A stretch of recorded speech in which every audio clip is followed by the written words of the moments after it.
So, thank you everybody for joining. Thank you to my panelists for attending. Good morning and welcome to our panel on investment in data centers. What I'm going to do to get things going is have each one of the panelists introduce themselves, give a brief introduction of the company they work for, their role at that company, and their interest and background in this area. So if I could kick things off, I'm going to go clockwise around the screen. Frank, if you can kick us off and give us a bit of detail and background, please. Absolutely. Well, thank you for joining this. My name is Frémery. I'm from AC Niellsen Data Centers. We are an independent boutique data center advisory firm. And our principal focus is to provide strategic advice and real estate services for data centers towards occupiers, investors, and operators. So basically everybody in the space that is interested in data centers. We focus mainly on data center acquisitions, dispositions of data centers, sale and leaseback opportunities for data centers, site selections, and greenfield opportunities. And our market area is the EMEA. Thanks, Frank. Thanks very much. John, I think you're next on the list. If you can give us a bit of background, please. Yeah, thanks, Mark. Good morning or good afternoon, everybody. Everybody's doing okay. John Wilson, I work at SMBC. We're a large global investment bank, Japanese headquartered, but with a strong presence in both the US and Asia, which means that we are well positioned to support investors into Europe. We provide senior debt facilities, funding facilities for operators. And we either do that through our own balance sheet or through our capital markets desk, through underwriting and syndicating facilities. We are pretty active at the moment, seeing a lot of activity across the board, and happy to give a debt perspective on the conversation today, Mark. Thanks. Thank you, John. Thank you. Appreciate it. David, your turn. Yeah, hi. I'm David King, Head of Cost Planning for Yondr. Yondr sort of fund, design, deliver, and operate data centers throughout EMEA and also the APAC regions. I look after the capital expenditure for that to establish, where we're going next and where the best place for investment is. So I have a particular interest in capital expenditure, reducing capital expenditure, and understanding the variables in each location. Brilliant. Thank you, David. Appreciate it. Romain, over to you. Romain Melinaidre, I'm working for InfraVia Capital Partners, which is a generalist infrastructure investor. So we have a mandate to invest into the whole spectrum of infrastructure assets. It could be transportation, could be energy, could be social infrastructure. But I would say that where we have spent a lot of time recently is the digital infrastructure, which comprise essentially the passive infrastructure, so fiber, telecom tower, and what is relevant probably today is the data center space, where I was personally involved in 3 different acquisitions that we made with InfraVia. So Ethics Everywhere, where we invested as early as 2014. Actually, we are probably one of the first, I would say, infra investor to really bet on this asset class. Subsequently, we have invested and sold actually NGD, Next Generation Data. Oh yeah. Based in the UK, in Wales. And we are also the main shareholder in Green Data Center in Switzerland, Zurich, that we acquire from Altis, the French telco. So we are what we call a value-add investor. We like growth story. We like partnering with management team and founder. And with that investment strategy, my role is to look, originate, execute, and actually manage data center participation, essentially in Europe. Brilliant. That's a comprehensive introduction to your skills in this area, and also you're very heavily involved. Excellent. Yeah. And finally, James Willman, over to you. Morning, Mark. Morning, everybody. My name is James Willman. I'm CEO at Future Tech. Future Tech is a design consultancy advisory services company that specialises in data centre infrastructure. We work with clients really from site selection or technical due diligence through design and then into operational consultancy and support. We are an EMEA-based company working on projects from the Nordics through to South Africa and genuinely everywhere in between. So yeah, that's in a nutshell. Brilliant. Thanks, James. Thank you very much. So to start the questions, and I'm going to start with, given that we're on an investment panel, I'm going to start with Romain and John. Probably with Romain, based on you know, some of the things you said in your introduction. Why are data centers being seen as such an opportunity for investors, and why is there so much interest in the area at the moment? I don't know if you can give us a bit of a background on that. Yeah, they are. I mean, for InfraVia and for infra investor in general, there are a few reasons why this asset class has boomed over the past few years. First of all, we deal with a critical infrastructure, which I mean is essential for a myriad of applications and services today. Mm-hmm. And actually, we have seen there is an enormous demand and coming from many things on the back of digitalization, on the back of IT outsourcing trends, and you see more and more companies actually going off premise. But I would say that we have seen over the past 10 years a lot of, I mean, this asset class becoming something real with the emergence of the pure players, I mean, essentially coming from the US, fortunately or unfortunately.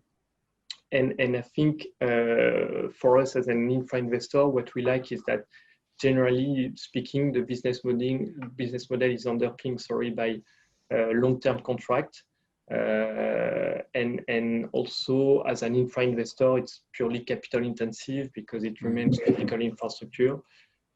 So if you combine the growth, market growth, plus the fundamentals of this business, I mean, it's a very, very attractive place to be.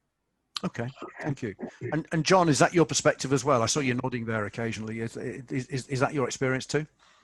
I think so, Mark. Yeah, I mean, from an investment point of view, investors like sectors that deliver growth, and certainly this is a sector that has consistently delivered growth and is continuing to do so, which in these times is something to be prized. And I think you also we'll probably talk more about sort of privately owned businesses, but if you look at the public stocks as well, you see the growth in their share price, and that kind of underpins kind of the public view on this sector as well. I certainly agree with Romain. You know, I think there's a better appreciation of the asset class now. It is deemed as critical infrastructure, and and that has resulted in some funds making some pretty big bets on this space. Backing either management teams that have existing relationships with hyperscalers or forming JVs with other operators as well. And we've seen that. From our perspective, we kind of see that from both sides, from both the US and Asia. But also fundamentally, I think it's an asset class that still has access to different pools of capital. Funding's pretty highly available. Okay. So generous sort of loan to value thresholds are being provided, and I think and thus fundamentally, I think the supply demand and high barriers of entry mean it's a pretty attractive sector to invest in. Yeah, that makes perfect sense. And there's a couple of neat segues, I think, to you, David, on that. One, Romain mentioned the capital intensity, and John mentioned the the JV side of things, bringing people together. Obviously, they're both areas that you're heavily involved in. What's your perspective as data centers as an asset class? Yeah, I mean, they are a great asset class. That's for sure. And I think, as John said, that there's available capital at the moment. So it's a great place to invest. It's a growth market. I think it's good opportunities for everyone there. The demand is an interesting point because there is a demand for it. How far that demand goes is another aspect, of course. Particularly when you're looking at speculative opportunities. So that's something else to consider, really. and that's a point I think on my list of questions. That's certainly a point that I'm going to try and pick up on and address later. So yeah, absolutely. Moving on from that, James, I'm going to come to you and Frank as well. You know, we've talked about the benefits of investing in, or the potential benefits of investing in data centers as an asset class. Do you think investors are always fully up to speed or appreciate some of the risks they're getting into, and you know, quite the degree of differentiation in the market? I'm going to come to you first, James, on that one, and you know, just maybe give us an understanding of the risks that potentially are involved, and whether people fully understand those risks. I think the short answer is no. We've got investors or funds that have been playing in the space for quite a long time and understand it very, very well. And then there are new investors and funds that are moving into the space, wanting to move into the space, that do not. And in that side, it's almost a bit of an arms race, and it's a very expensive asset class to have to learn lessons in. Yeah. And that is definitely the differentiator that we see. The asset class is the investors that have been in this for a long time really do understand it incredibly well. They understand the business model. To some of John's points, they understand the barriers of entry. They understand how to manage the risks, and they also understand the demand profile and what the on-ramp looks like, and all of those things. You know, and then you've got new investors, perhaps they're coming along with a property hat on. They are not necessarily fully aware of what some of the capital expenditure is, and how that can be front loaded. They're not necessarily fully understanding the on-ramp for take up of capacity and how that works as well. And then we're in this strange, particularly if they're looking to try and buy assets that are already existing. There's also a big disparity from new data centers that are being designed and brought into market, or have been brought into market recently, and data centers which are perhaps aging facilities. And there's a big shift in what the big tenants are looking for in terms of power density, energy efficiency. And if an investor or fund walks into assets that are either legacy in actual their age, or legacy in how they've been designed, and actually they can end up with assets that can't really perform in the market. And I think to David's point around demand, there's demand for the right types of facilities, the right places. There are plenty of wrong facilities in the wrong places that are empty, and that's the real risk for new investors coming into the space. Yeah, it's a really good point, actually, and again, points I probably want to come back to before I'll try to give Frank a chance to talk. Frank, I know you're very much in the sphere of bringing investors and developers and those two entities together. Would you concur with James's views on that, and the guys from the banks, the investment funds? Yeah, absolutely. I mean, there are a lot of folks that understand this market very well, but lately, because of the buzzword data center, and it's getting very attractive to get in, we receive a lot of calls from people who would like to enter this market. Yeah. And no, they don't understand it at all. And what you see is, I mean, for them, the data center is just a building. But actually for us, the value of the data center is the services it provides. And so what we need is that the investors need to do a proper due diligence and need to know what they look for. The data center itself, the building, is typically only like 15 to 20% of the whole investment that goes into a building. The rest is M&E. And what they need to look for is, what is the conditions of the M&E? Are they responsible for that kind of services? And what happens at the end of the data center, so the end of life of the data center, who is responsible then for taking it down, that kind of stuff. Yeah. So there is a lot of lack of knowledge in this area, and sometimes it is really funny to talk to them. Yeah. Yeah, I've had some of those conversations myself. so staying with that theme and actually pick up on points that both David and James mentioned. You know, we're routinely told that there's a shortage of data center space, that there's a, you know, this massive demand, and you know, we have to build to keep pace with that demand. Is it as simple as that, or is, as James alluded to and you alluded to, and I think David as well, is it the right kind of space in the right place? So, you know, is there really a shortage, or is it just the right kind of data center that we're short of, or the right kind of space? You asking me? Yeah. The answer is yes. There is a shortage, but there is a shortage in the right place. Mm-hmm. What we see is that there is a lot of legacy data centers which have plenty of space, but for the modern demands, it just doesn't fit to what everybody's looking for. So you have it looks like there is a lot of space left, but in reality it isn't. Yeah. And in some places they cannot build fast enough. I mean, let's look at Frankfurt, Amsterdam, and London. You cannot build fast enough to supply the demand for modern data centers. So you really have to look for the type of services that that the occupiers want and where you can deploy it. And David, you mentioned, I think you alluded to this, to a similar issue. Is that very much your experience? It's not a shortage of space; it's a shortage of right kind of space in the right location. Absolutely, yeah. Without a doubt, we've got you know, opportunities, you know, in many locations, and it is all about space. Yeah, that's for sure. Yeah, space. You know, demand is there. Not necessarily on a speculative case. I mean, you need the customer base to be able to achieve that. And some customers are going in very gently in some areas, and others quite heavily. So you know, there is a mix of space and demand.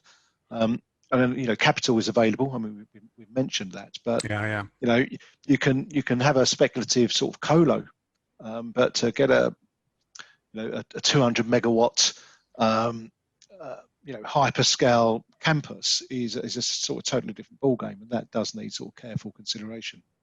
So the days of build it and they'll come have gone then, you reckon? Yeah, I don't think that's there. Maybe on colo, but certainly not on some large hyperscale. That makes sense. And John, to sort of really expand on that theme, how do you, as a potential investor, how do you determine what the right data center is, and where, you know, you should be putting your money, where, you know, the projects that you should be backing? Is there a rule of thumb? Are the rules, or is it about in-depth analysis of each individual case? Well, I can probably give you an answer from a debt perspective, Mark, then maybe Romain can kind of give it from a capital perspective as well.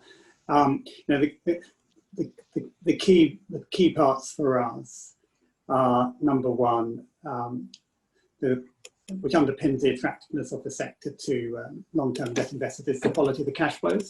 So for us, it's all around the sustainability of the cash flows from the off-taker, and that gives this asset class, you know, that attractive aspect. You know, you've normally got a, if we're talking about hyperscale, we're talking about a great credit covenant sitting behind this. So it starts with the cash flows, absolutely around the quality of the management team as well, and their relationship with the hyperscaler. Right. We spend a lot of time looking at the financial sponsor as well, and just how deep their pockets are. So, you know, great capital partners like InfraVia is a real positive from our perspective. And then lastly, and probably the hardest one, actually with two others, there's obviously the performance risk, which is where we would need to talk to people like James to kind of give us a view on the, you know, is this data center going to be able to meet the SLAs, and can the construction be delivered on time, particularly during these sort of pandemic period we're finding ourselves in. And then lastly is the releasing risk as well. That's probably the bit that, now I've been doing this for 10 years, and it's always been, and that releasing question has changed from, as David was saying, from colo, where you had shorter contracts, through to sort of longer term build to suit for hyperscalers, which by definition are much longer in term. So there's no one answer to your question, Mark, but it's a combination of things. And actually the other thing I would say is there's no such thing as a perfect deal, and there's no such thing. Everything has a little bit of hair on, and the kind of the key in this we found is to what extent, you know, you can allow commercial considerations to mitigate what might be on paper, either technical or legal, or what other weaknesses as well.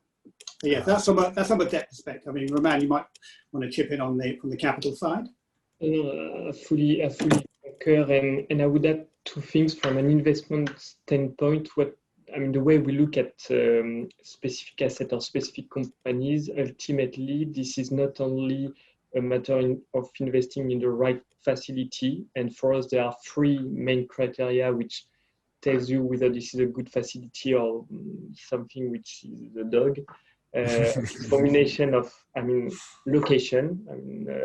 David and James made a reference to it, but location remains key. Connectivity. You have to make sure that you have access to the right carriers and you are under the right roads, and access to power. Access to power, in particular, when you want to target what we call the large clients, what we call the hyperscale segments, which, let's be honest, in terms of take-up, represent roughly 80 to 90% of the take-up everywhere in Europe today. So that's just for the physical infrastructure. But I think you can invest in the best physical infrastructure. You may not be successful if you do not combine that with the right teams. And what I mean by team is so management, but also the construction and operation. And track record in this business is absolutely key. And you have a number of people who came with the right location, with the right project, but with no track record, it's actually very difficult to engage with the big client. Yeah. So that's also something of key consideration for us. Absolutely, yeah. And both Romain and John, James, both mentioned you, James, in this context. And so how would you advise people to design and build the right data center, something that's going to both attract investors, but obviously also the right kind of customer too? I think it's about understanding who your target tenant is. That is vital. Because we only work on data center projects, we get involved in facilities that are incredibly focused, and that's what we've found compared to when I was first started working in the industry 10 years ago. Data centers were kind of homogenized. They were all kind of the same density. It was all kind of the same cooling solutions. And as the industry has matured, it's kind of stratified out into these different layers. And you've got, we worked on projects which have still been multi-megawatt, which are, direct component cooling, and real high performance computing, 100 kilowatts a rack type stuff. And then we still get involved in telco focused facilities, which are still operating at 2.5, 3 kilowatts a rack on average, and everything in between. And I think one of the things that's really important is that if your organization is aiming for the hyperscalers, it's about understanding that there's a specific recipe, there's a specific set of ingredients which make a facility suitable for that sort of tenant. And actually that recipe is different to if you're looking at a retail colo type facility, based in very central London or Swindon or somewhere like Birmingham. It's a very different recipe to looking at to David's point, a couple of 100 megawatts based in a location. So for me, it's about understanding the target tenant, and then also understanding the on-ramp, and then those things will be what shape the facility. And really, it's because the data center industry has become more sophisticated. When everybody was 3 kilowatts, 15 years ago, when everyone was 3 kilowatts a rack raised floor, it was very easy. One size, fitted all. And then over the last 10 years, and very much so over the last 6, it's really began to separate out. Yeah. I don't know, David, whether your thoughts echo that. Yeah, I think so. I mean, I think you mentioned the sort of understanding your clients, or sort of understanding your customer from our perspective is absolutely critical, because you can then build in future-proof and understand what they want to develop into new technologies. So we haven't got a redundant building in 6 or 8 years' time. We've got that capability to expand and develop. And that's key. That's key. Understanding customers is absolutely key when it comes down to design. And David, people talk about hyperscale requirements, but presumably the hyperscalers have individual requirements. It's not as simple as building a hyperscale data center, and of course, that's going to interest everybody. Presumably they have their own foibles. Yeah, of course. I mean, principally they're a shed with kitting, but of course people do, customers do have their own particular needs. You need to adapt around that. But as long as the facility's there and our skill set is designing for that particular customer, taking that sort of future-proofing on board. And that's the key. Understanding the customer is absolutely key. Yeah, essential.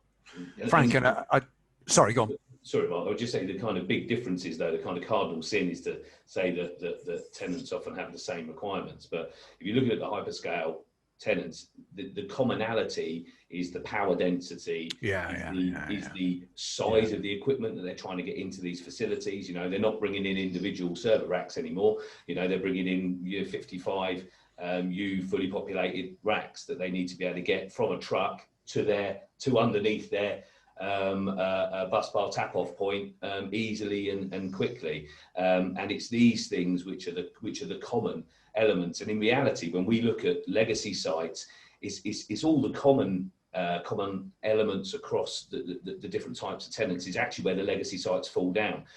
You can't get a rack from a delivery bay to the data hall without knocking out all of the door surrounds, for example. They can't support the loads. This is what we see a lot with legacy data centers still with raised modular floors in. You can't wheel a 1.7 or 1.8 ton fully populated rack around. Physically, the floors can't deal with it. So these are kind of, for want of a better word, these are quite mundane. Are the doors big enough? Can the floors take the weight? Can you pump enough power and cooling into the space? These are quite mundane problems, really, but they are the problems associated with physical infrastructure and this particular tenant target segment. Yeah, that's a really good point, actually. It's the simple stuff that catches people out. And Frank, you're dealing with a number of clients in this sort of area. Where would you advise people to go, and how do you help people, get this solid advice to make sure they're doing the right thing? What's your advice in that area? For me, there are two types of investors. The investors like Romain, who wants to be involved in the data center service and know their stuff, and the investors that just would like to do a kind of sale and lease back construction and just be responsible for the building and then have somebody else operate it. There's a lot of demand for that because it's the easiest way. You don't have to have the in-depth knowledge of being a data center operator or a data center occupier. If I would have a lot of these stuff currently in Frankfurt, Amsterdam and London, I would sell them as hotcakes because that is very easy. Everybody wants that. Unfortunately, that's not in our market. It's pretty complicated. And normally you need to be involved in the whole process, at least know what you're talking about. But what I've seen these days is that a lot of the investors are actually also requesting what the residual life is of a data center. And that's why I see a big change is that they're looking like, they think much further than the real operational life of a data center.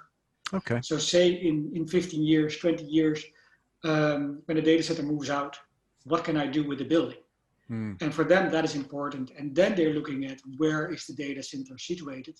If that's in the middle of Frankfurt, can they rebuild it into a residential flat, or can they rebuild it into a office apartment? But if it's in the middle of nowhere, they are a little bit afraid, because what can I do with a super long data center, but nobody wants to live there? I mean, you can use it for cows or whatever. So they are really thinking about what can I do? And that's why you see that most investors, they take a safe bet and they're looking at the flat markets because they at least really like the cities even, because that's the most safest bet, because they know that they have something when the data center moves out, they still have a life afterwards. That's a really interesting. That's actually a very good point. Sorry to jump in. Yeah. Because, I will maybe elaborate a bit on our personal experience and something which I feel is probably today still overlooked by many investors is the fact that you need not only to maintain the physical infrastructure, but in particular when it comes to M&E, there will be a lot of big life cycle retrofit costs that come down the road, which is not something that I had factored initially, and which by experience you learn. And I think that's probably one of the main risks that investors do not have in mind when they invest into this asset class. The second aspect, which is clear to me, and I think James told about it, is the increasing densification and the fact that today, on average, in Europe, you are at 2 to 3 kilowatt per rack, but it will go very quickly to 8 to 10, in my view, on average. And that's something I'm not sure all the data centers can accommodate that. And this is something, then you run the risk to have a stranded asset in a couple of years. And those are the two risks that I see doing data center investment. Yeah, you're absolutely. Sorry, Mark, if I could just add to yeah, absolutely. Go on. Where we're seeing this really magnified is in sub-Saharan Africa. And it's strange to say that because it's such an emerging space. But I think because it's emerging, it's amplified. So Europe has, the data center market and assets in Europe have been on a journey, and there are those that are still holding on from the dot-com boom, and before, and there are those which are in construction right now and everything in between. So we've got this kind of spectrum of facilities which reflect the development of the tenant's requirements, to your point about density, slowly rising, and then that's reflected. You can pick a facility at a certain point when it came online, and just by seeing the power density and the design arrangement, you can have a pretty good guess at when that was designed and brought online. What we see in developing markets is that, in my experience, they leapfrog substantial periods of development. So we saw this in East Africa with digital payments. They went from a cash society, everything's done in cash, to having a huge amount, I'm not sure off the top of my head what the percentages are, but a huge amount of digital payments, all mobile phone based. And proportionally, they're actually ahead of, for example, the UK in terms of digital payments. And they've just completely leapfrogged, chip and pin and all the journey that we've gone on to get to this point. And that's what we're seeing with data centers. So down in sub-Saharan Africa, you're seeing these facilities which are fundamentally, some of them aren't particularly old, but they are literally 15 years behind what we're doing in Europe at the moment.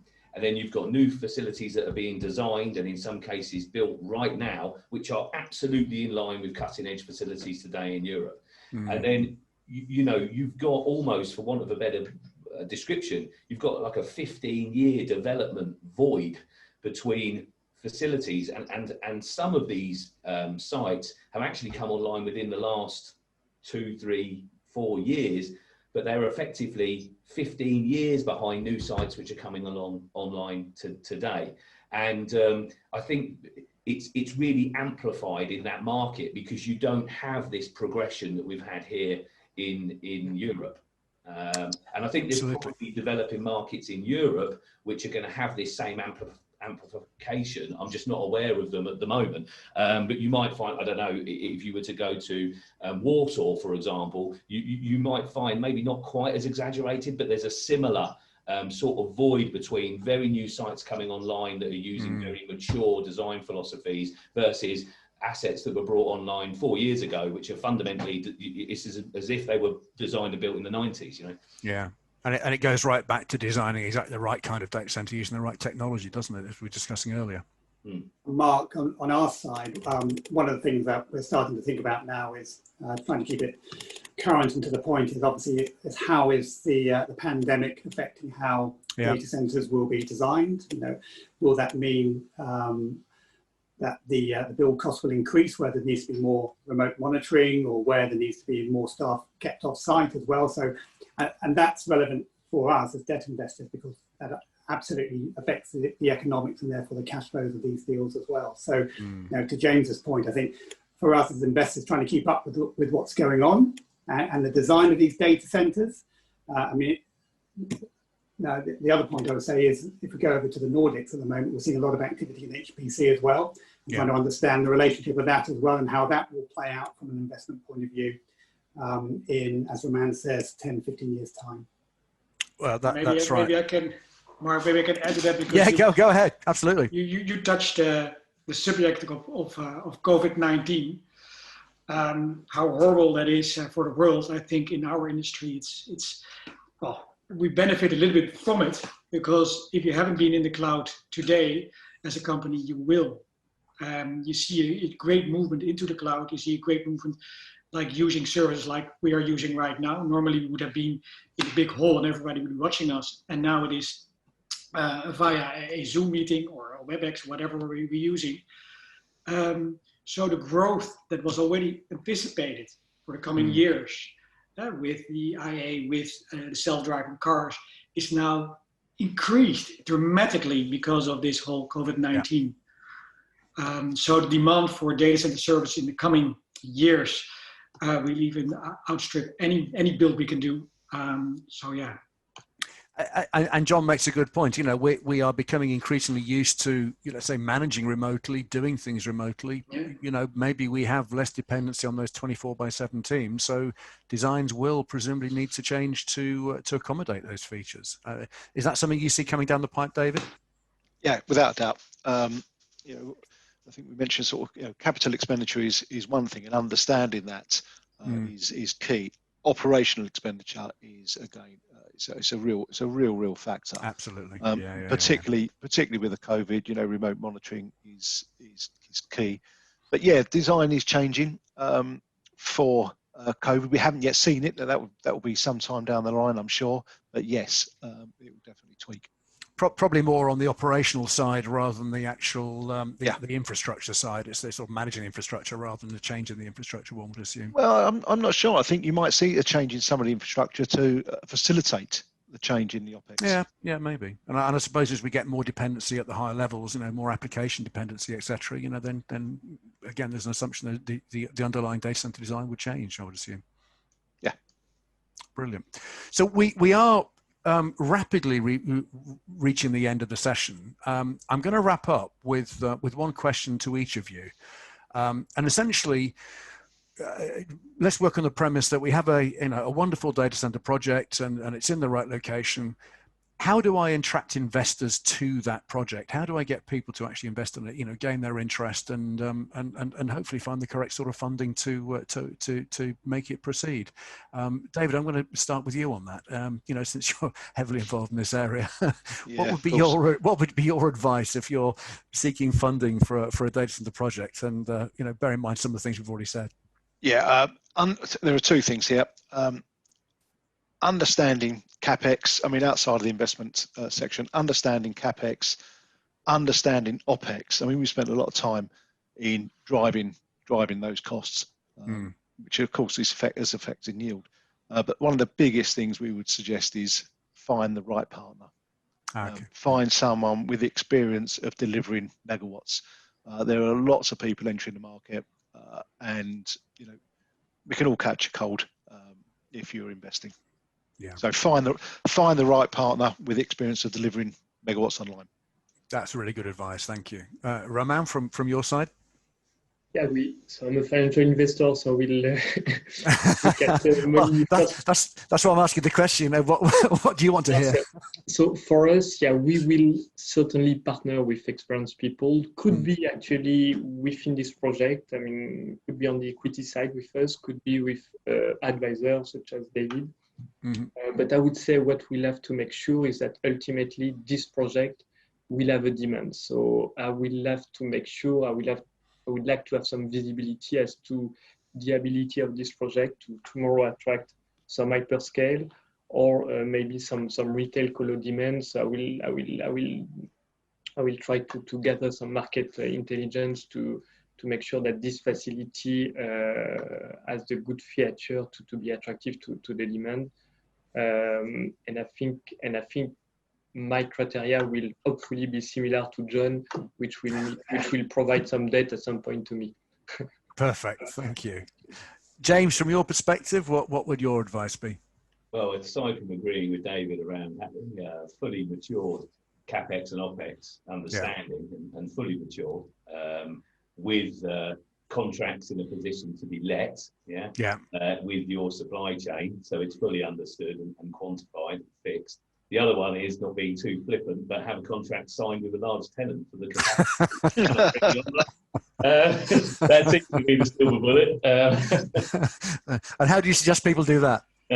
Well, that's a whole 45 minutes in itself, I think. But yes, that would be, from an investment standpoint, investors, in our experience, they're happy to bet on the horse race as long as they're betting on the winner.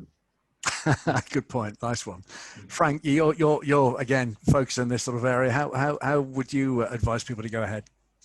Well, the investors that turning to me, they always ask if there is a signed tenant, is there a signed end customer for any project, and that's where it's all about. I mean, in the end, we are working for an end customer, and if it's not there, then you can have a great team, you can have a great design, but if there is no one who filling the racks, it is basically worthless. So that said, from a greenfield point of view, you need to have this anchor customer, but there are some markets, and you touched on it before, where you say build it and they will come. There are some markets where it makes sense to build it and they will come because you know that the growth in that area will come. We all know, and I know that James knows much more about that than I do, but you don't build a data center in 3 months. It will take a long time. But in the end, when we talk about the big players, if they want to have if they have a demand, they want to have it in 3 months. So that's the way. What I see exactly in the real markets, you cannot wait 1.5 years. So you have to build speculatively, and then it doesn't. Then you don't have this end customer. So for investors, it's very difficult to then take the risk of I start building, and I will believe that in the end we will have a hyperscaler or we will have a large bank occupying the space. So that's where the real benefit comes in. People are prepared to take that risk, can indeed make a very good return, but there is a significant risk associated with that, presumably. Yes, and that's where the knowledge comes in, that you know the space. Yeah, thank you. That risk is really high, though, of course. Yeah, of course. It is. But that's why I said in certain markets, it couldn't work. Okay? Yeah. The reward is great, of course. Of course. Yep. And also it's about understanding how much work can be done, how much capital can you get away, how little capital can you get away by speculatively developing a location with the minimum amount of output, and I think that can be done, and it can be done in a very clever way, but the organisation doing it, the developer or the investor, needs to understand or be working with people like on this call who understand what the process is and say, okay, well, that's a good bit of information that you should have at your fingertips. That's a good piece of investment that you will need because it will save you time and it takes risk out. Okay. Do I need to do something else? No, you don't need to do that. That's a lot of capital expenditure, and it actually doesn't really present risk or perceived risk in terms of your tenant, your target tenant. So I think you can bring these sites and developments to what we would call a market-ready position, and you can do that pretty frugally, at pretty low cost. But you do really need to know what you're doing, and you need to know what are the buttons and levers to press and pull. Yeah. And that really comes back to having the right partners, doesn't it? As we said earlier. Absolutely. And I think also, Mark, it's impacted by the management team, but also their relationship with the hyperscalers as well. Yeah. How close are they? At what level are your relationships with your prospective customer base? I mean, that's a key thing. And then as James says, one of the vagaries of this sector is you do have to put money into the ground ahead of that, and it's that which is the costly element of all of this. So working with people who have experience in the sector, possibly, rather than those that are new to the sector. Yeah, no, totally. And at the risk of being flippant, but having good advisors as well. Yeah, That gives investors confidence. And that I think that was the point I was making with getting the right partners involved. Obviously, that's exactly. Yeah, that's absolutely key. Yeah, people who are experienced in delivering. Thank you, gentlemen. I appreciate. We are out of time, unfortunately. We have to wrap up at this point. There is the opportunity for Q&A. This is a recorded session, but there will be live Q&A when this goes out. So it just forced me to thank the panelists for attending. A great debate. I think the outcome of the debate is, find the right partners with the right experience, and it'll all go perfectly, obviously. But on the back of that, we do have the time for the Q&A. Thanks again to the panelists for joining in. Thanks for everybody listening and attending. And I'll hand you over to the Q&A session now. Thank you very much. Thank you. Thank you very much. Enjoy it. Thank you.